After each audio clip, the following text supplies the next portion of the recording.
ஸ்தோத்திரம் உண்டாவதாக.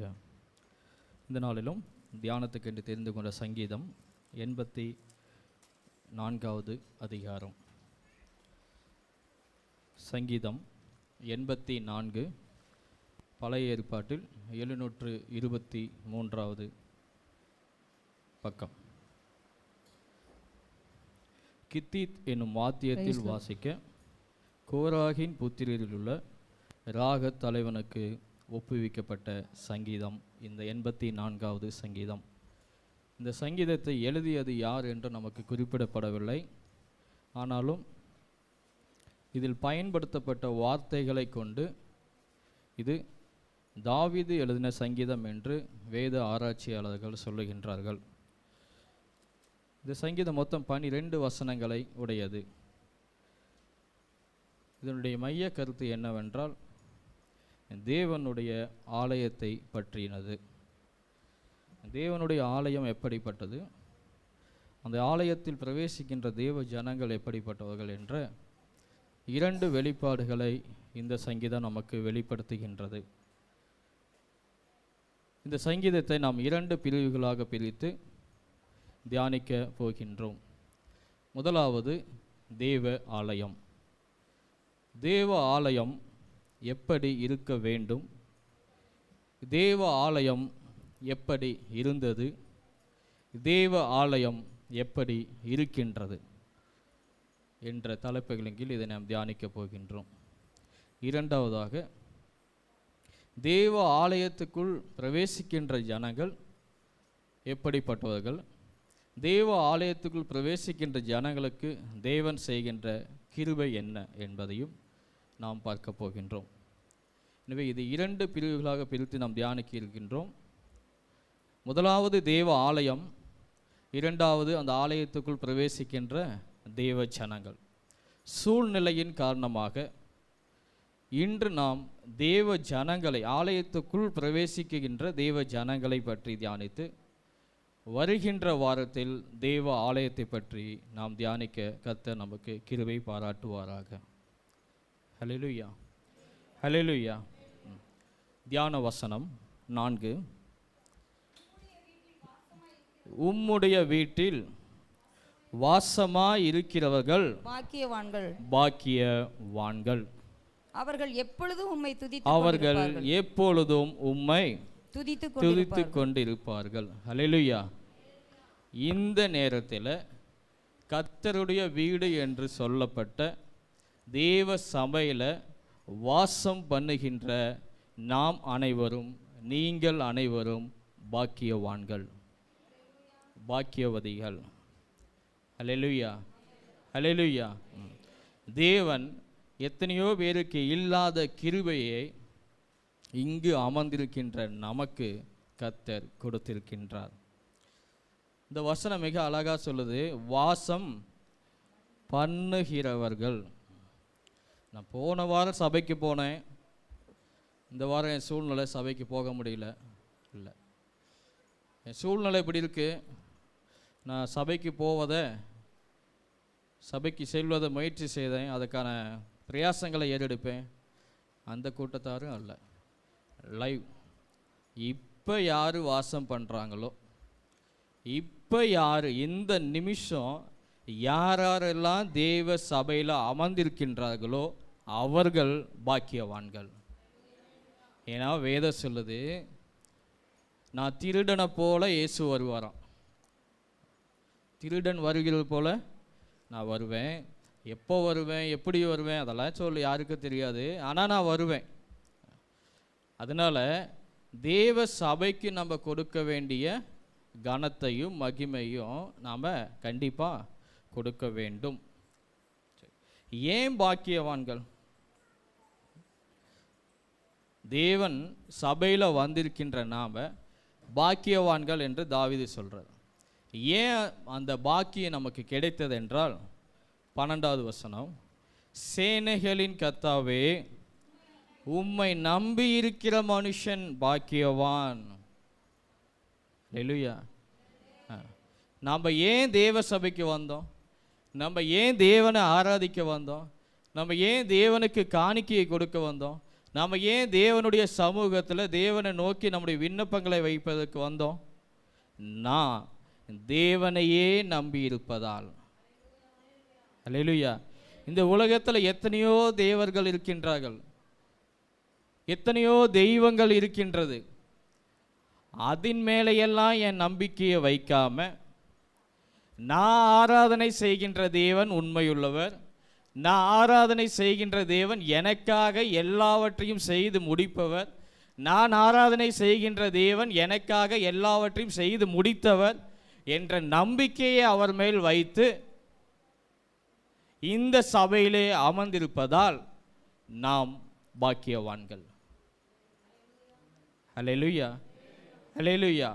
ஆமாம், இன்றைக்கு உலகத்தால் உள்ள மனிதர்கள் தங்களுடைய நம்பிக்கையை அநேக விதமான செல்வத்தின் மீது, படிப்பின் மீது, தாளந்தின் மீது, சில தலைவர்கள் மீது இப்படி தங்களுடைய நம்பிக்கையை வைத்திருக்கின்றார்கள். ஆனால் இங்கு கூடி வந்திருக்கின்ற தேவ ஜனமோ கர்த்தர் மேல தன்னுடைய நம்பிக்கையை வைத்து வந்திருக்கின்றது, தேவன் மேல தன்னுடைய நம்பிக்கையை வைத்து வந்திருக்கின்றது. மற்றதெல்லாம் குப்பை, மற்றதெல்லாம் வீண், மற்றதெல்லாம் எனக்கு உதவாது. தேவன் மாத்திரமே எனக்கு உதவி செய்வார், தேவன் மாத்திரமே எனக்காக யுத்தம் பண்ணுவார், தேவன் மாத்திரமே என்னுடைய சத்தத்தை கேட்பார் என்ற நம்பிக்கையோடு வந்திருப்பதால் நீங்கள் பாக்கியவான்கள். அல்லேலூயா. இப்போ தேவனுடைய சபைக்கு நாம் வந்த நாள பாக்கியவான்கள் அல்ல, இது சில படிநிலைகளை கடந்து நாம் வந்திருக்கின்றோம். அது மட்டுமல்ல, இன்னும் சில படிநிலைகளை நாம் கடக்க வேண்டிய சூழ்நிலையில் உள்ளோம். எனவே இவற்றையெல்லாம் கடந்து நிறைவு செய்தால்தான் அந்த பாக்கியவான் என்கின்ற அங்கீகாரம் நமக்கு நிறைவடையும். புரிந்து கொண்டீங்களா?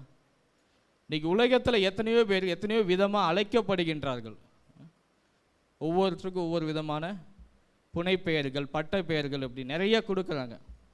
ஆனால் வேதம் நமக்கு மிக அழகான ஒரு பெயர் கொடுக்கின்றது, நீ பாக்கியவான்.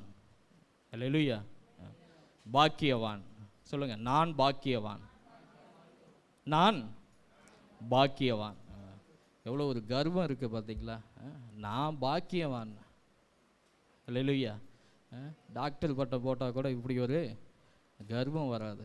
ஆனால் நான் பாக்கியவான் என்ற போது ஒரு கர்வம், ஒரு தைரியம், ஒரு நம்பிக்கை வருது. அல்லேலூயா. சரி, நாம் கடந்து வந்த படிநிலைகள் என்ன? இந்த பாக்கியவான் என்ற நிலையை அடைவதற்கு கடந்து வந்த படிநிலைகள் என்ன? இனி கடக்க போகும் படிநிலைகள் என்ன? சிந்திப்போம். முதலாவது உபாகமம் 33:29.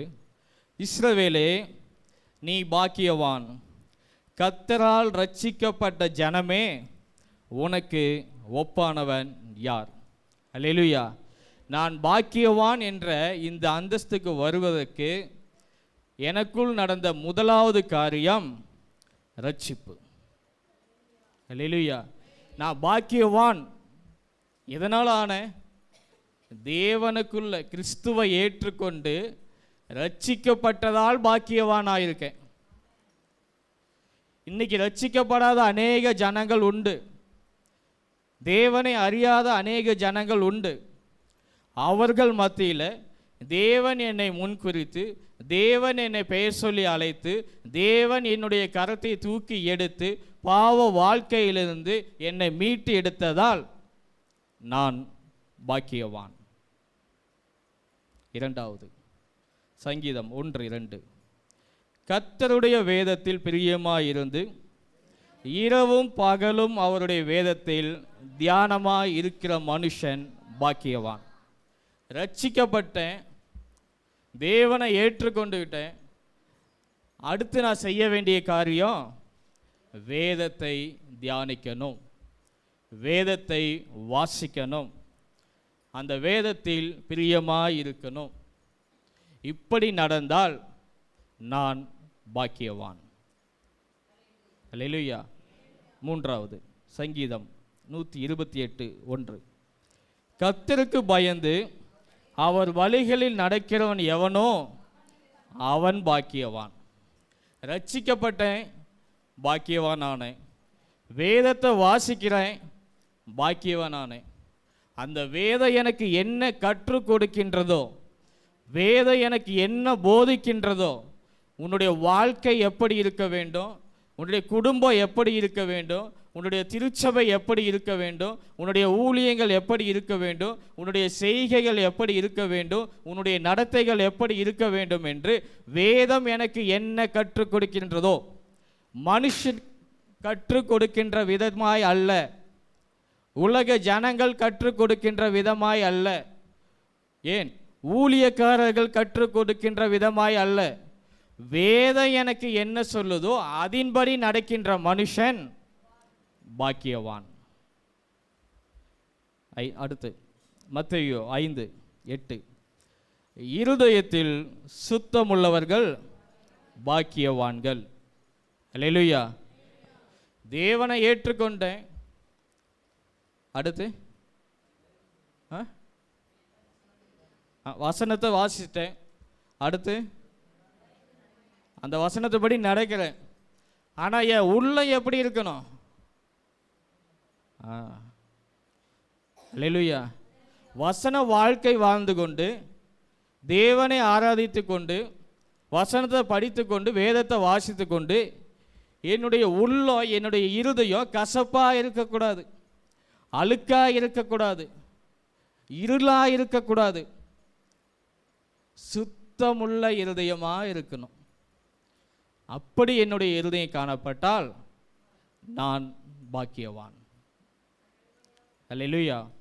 அடுத்து யாக்கோபு 1:12, சோதனையை சகிக்கிற மனுஷன் பாக்கியவான். ரட்சிக்கப்பட்டுட்டேன், வேத வசனத்தை வாசிக்கிறேன், வாசித்த வேத வசனத்தைப்படி நான் வாழ்கிறேன், வாழ்கிற என்னுடைய இருதயம் சுத்தமாக தான் இருக்கு. ஆனாலும் சோதனை, ஆனாலும் கவலை, ஆனாலும் கண்ணீர், ஆனாலும் துக்கம், ஆனாலும் வியாதி. சோதனையை சகிக்கிற மனுஷன் பாக்கியவான். அடுத்து மத்தேயு 5:11, என் நிமித்தம் உங்களை நிந்தித்து துன்பப்படுத்தி பலவித தீமையான மொழிகளையும் உங்கள் பேரில் பொய்யாய் சொல்லுவார்களானால் பாக்கியவான்களாய் இருப்பீர்கள். அடுத்த படிநிலை, ரட்சிக்கப்பட்டுட்டேன், வேத வசனத்தை வாசிக்கிறேன், வாசித்தபடி வாழ்கிறேன், இருதயம் சுத்தமாக இருக்கு. அடுத்து சோதனையெல்லாம் தாங்கிக்கிட்டு தான் இருக்கேன். ஆனாலும் இந்த உலகம் உங்களை இன்னும் நிந்திக்கும், இந்த உலகம் இன்னும் உங்களை துக்கப்படுத்தும், இந்த உலகம் இன்னும் உங்களுக்கு தீமை விளைவிக்கும். அல்லேலூயா. ஆமாம், கடைசி நாட்களில் நடக்கப் போகின்ற சம்பவங்கள் வெகு விரைவிலே. எனவே அந்த துக்கங்களை எல்லாம், அந்த நிந்தனைகளெல்லாம் யார் ஏற்றுக்கொள்ளுகின்றார்களோ அவர்கள் பாக்கியவான்கள். அல்லேலூயா. அடுத்து லூக்கா 12:37, எஜமான் வரும்போது விழித்திருக்கிறவர்களாக காணப்படுகின்ற ஊழியக்காரரே பாக்கியவான்கள். புத்தியுள்ள கன்னிகைகள், புத்தி இல்லாத கன்னிகைகள் நன்கு அறிந்திருப்போம். எல்லா நாளும் பாக்கியவானா வாழ்ந்துட்டு எஜமான் வர நேரத்தில், எஜமான் வரப்போகின்ற வினாடியில், எஜமான் வரப்போகின்ற நிமிஷத்தில் ஏதாவது ஒரு குறை காணப்பட்டால் நாம் அந்த பாக்கியவானை என்ற அங்கீகாரத்தை இழந்து விடுவோம். அல்லேலூயா. எனவே எஜமான் வரும் வரை, அல்லேலூயா, தேவனுடைய ராஜ்யம் பூமிக்கு வரும் வரை, அதற்குள் மரித்துவிட்டால் ஜீவன் பிரியும் வரை உண்மையும் உத்தமமாய் நடக்கின்றவர்கள் பாக்கியவான்கள். அல்லேலூயா. அல்லேலூயா. அடுத்து யோவான் 13:17, நீங்கள் இவைகளை அறிந்திருக்கிறபடியினால் இவைகளை செய்வீர்களானால் பாக்கியவான்களாய் இருப்பீர்கள். இதில் ஏதாவது ஒன்று என்கிட்ட இல்லைப்பா, ஏதாவது ஒன்றில் நான் குறைவுபட்டு காணப்படுறேன், என்னுடைய வாழ்க்கை பாக்கியவானாக இருக்கணும், ஆனால் இப்போ சொல்லப்பட்ட காரியங்களில் நான் குறைவுபட்டு எதிலையாவது ஒன்று குறைவு காணப்பட்டால் இப்போ அதை நான் உங்களுக்கு கற்றுக் கொடுத்திருக்கின்றோம். எனவே உங்கள் குறைவுகளை மாற்றி நீங்கள் அதை சரி செய்து அதன்படி நடப்பீர்களானால் நீங்கள் பாக்கியவான்கள். ஹல்லேலூயா. எல்லாம் வாழ்ந்துட்டேன், இப்படி ஒரு வாழ்க்கை வாழ்ந்துட்டேன், தேவனுடைய ராஜ்யம் வரைக்கும் நான் காத்திருக்கின்றேன், ஆனால் இந்த உலகமோ என்னை முட்டாள் என்று, வீணானவன் என்று இப்படி ஏளனமாக பழி சொல்லி கொண்டிருக்கின்றார்களே, என்னுடைய உறவுகள் என்னை வஞ்சிக்கின்றது, என்னுடைய நண்பர்கள் என்னை நான் கிறிஸ்துவுக்குள் வாழ்வதால், கிறிஸ்துவை பின்பற்றுவதால் உலகம் என்னை துன்புறுத்துது, உலகம் என்னை பலவிதமான பெயர்களை கொண்டு அழைக்கின்றது என்று நினைக்க கொண்டிருக்கின்றோமா?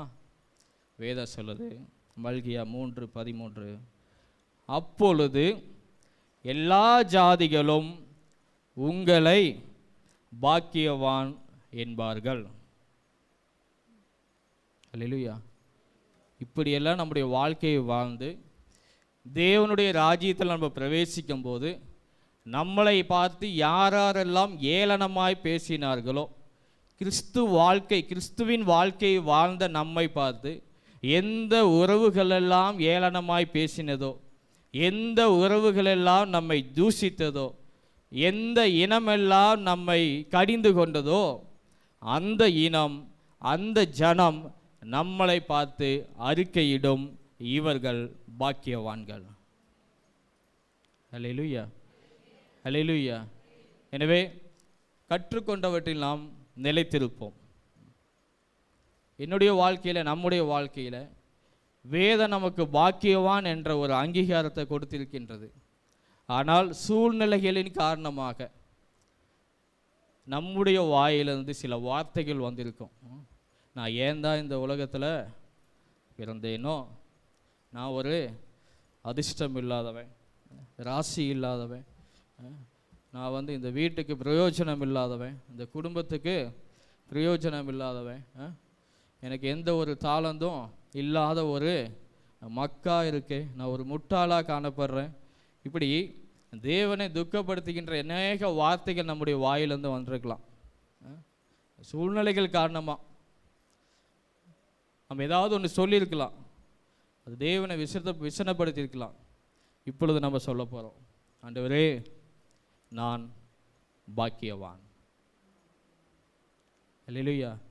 நீர் என்னை ரட்சித்ததால் நான் பாக்கியவான். உம்முடைய வேத வசனங்களை நான் வாசிப்பதால் நான் பாக்கியவான். அதன்படி வாழ்வதால் நான் பாக்கியவான். என்னுடைய இருதயம் சுத்தமாக இருப்பதா நான் பாக்கியவான். என்னை துன்பப்படுத்துகிற மத்தியில் நான் சாட்சியாக வாழ்வதா நான் பாக்கியவான். அல்லேலூயா, அல்லேலூயா. எனவே நம் அனைவரும் எழுந்து நின்று அறிக்கையிடுவோமா?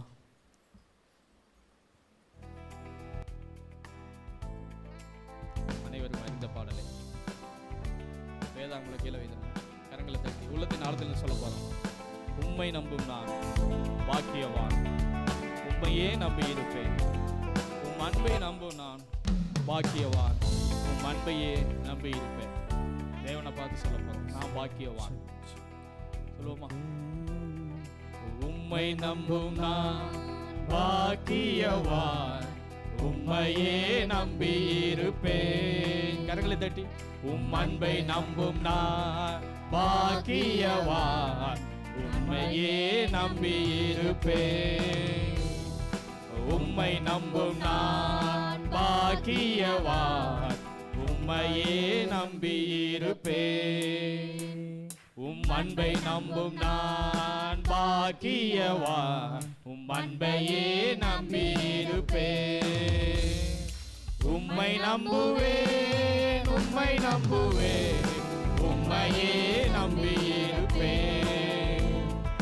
உம்மை நம்புவேன், நான் உம்மை நம்புவேன், உம் அன்பையே நம்பியிருப்பேன். உம்மை நம்புவேன், நான் உம்மை நம்புவேன், உம்மையே நம்பியிருப்பேன். உம்மை நம்புவேன், நான் உம்மை நம்புவேன், உம் அன்பையே நம்பியிருப்பேன். உம்மை நம்பும் நான் பாக்கியவா, உம் அன்பையே நம்பியிருப்பேன்.